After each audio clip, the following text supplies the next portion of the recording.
আজকে তৈরি করে দেখাবো ম্যাগি নুডলস দিয়ে একটি দারুণ ডিনার রেসিপি, যা খেতে খুবই মজা আর খুবই স্পাইসি। তো চলুন দেরি না করে রেসিপিটি শুরু করা যাক। আমি একটি পাত্রে গরম পানি করে নিয়েছি। এর ভিতরে আমি দিয়ে দিব একটি ম্যাগি নুডলস। একে ভেঙে আমি দিয়ে দিব 2 মিনিটের মতো সেদ্ধ করে নিব। আপনারা কে কোথা থেকে আমার এই ভিডিওটি দেখছেন অবশ্যই কমেন্ট করে জানাবেন, আমি আপনাদের সবার কমেন্টের উত্তর দিব। 2 মিনিট হয়ে গেলে আমরা এই নুডলসকে নামিয়ে নিয়ে আসব। এরপর এর পানি আমরা ছেঁকে নিব।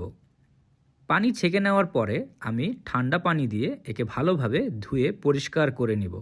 হয়ে গেলে আমরা এই নুডলসগুলোকে একটু পাশে রেখে আমরা একটি ছোট বাটিতে নিয়ে নিব সয়া সস।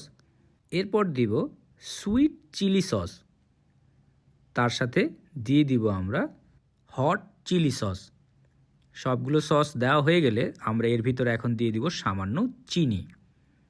এরপর দিয়ে দিব সামান্য তেল আর একটু পানি। এরপর এগুলোকে আমরা একসাথে ভালোভাবে মিক্স করে নিব। এই মিশ্রণটি খুবই গুরুত্বপূর্ণ আমাদের এই নুডলস রেসিপির জন্য।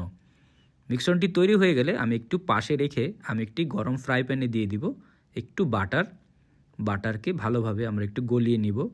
হয়ে গেলে আমরা এর ভিতরে দিয়ে দিব আদা কুচি করে কাটা। এখন এই আদাকে আমরা 1 মিনিটের মতো রান্না করে নিব। 1 মিনিটের মতো রান্না হয়ে গেলে এর ভিতরে আমরা দিয়ে দিব আমাদের এই সসের মিশ্রণটি। ভালোভাবে নেড়েচেড়ে আমরা এই সসের মিশ্রণটি দিয়ে দিচ্ছি। এরপর দিয়ে দিব আমরা সাদা তিল, তারপরে দিব চিলি ফ্লেক্স। এরপর এগুলোকে একসাথে ভালোভাবে মিক্স করে আমরা 2 মিনিটের মতো রান্না করে নিব। 2 মিনিট রান্না করলে আমাদের এই মিশ্রণটি একটু ঘন হয়ে আসবে। ঘন হয়ে আসলে এর ভিতরে আমরা দিয়ে দিব আমাদের সেদ্ধ করে রাখা ম্যাগি নুডলসটি।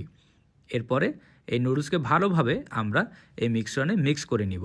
এই নুডলসটি খেতে বড় আর বাচ্চারা সবাই পছন্দ করে, তবে বাচ্চাদের ক্ষেত্রে আপনারা হট চিলি সস বাদ দিয়ে তৈরি করবেন যাতে বাচ্চারা খেতে পারে। এখন দিয়ে দিব উপরে সাদা তিল, তারপর দিয়ে দিব ধনিয়া পাতা। এরপর এগুলোকে একসাথে ভালোভাবে মিক্স করে নিব। আমার নুডলস তৈরি করা হয়ে গেছে। নামানোর আগে আমরা এদেরকে একটু ভালোভাবে নেড়ে চেড়ে ফ্রাই প্যান দিয়ে একটু ভালোভাবে মাখিয়ে নিচ্ছি। এরপর আমি একটি পাত্রে নিয়ে নিব। আপনারা চাইলে এই নুডলসের সাথে মুরগির মাংস বা চিংড়ি মাছ ব্যবহার করতে পারেন। আর পরিবেশনের আগে এর উপরে সামান্য ধনিয়া পাতা কুচি করে কেটে দিলে দেখতে খুবই ভালো লাগবে। তো দেখতেই পাচ্ছেন খুব সহজেই আমরা ঘরে তৈরি করে ফেললাম এই নুডলসটি। এরকম মজার রেসিপি পাওয়ার জন্য টোস্টেড বাংলা পেজকে ফলো করবেন। ভিডিওটি ভালো লাগলে একটি লাইক অ্যান্ড শেয়ার করতে ভুলবেন না। সবাই ভালো থাকবেন, সুস্থ থাকবেন।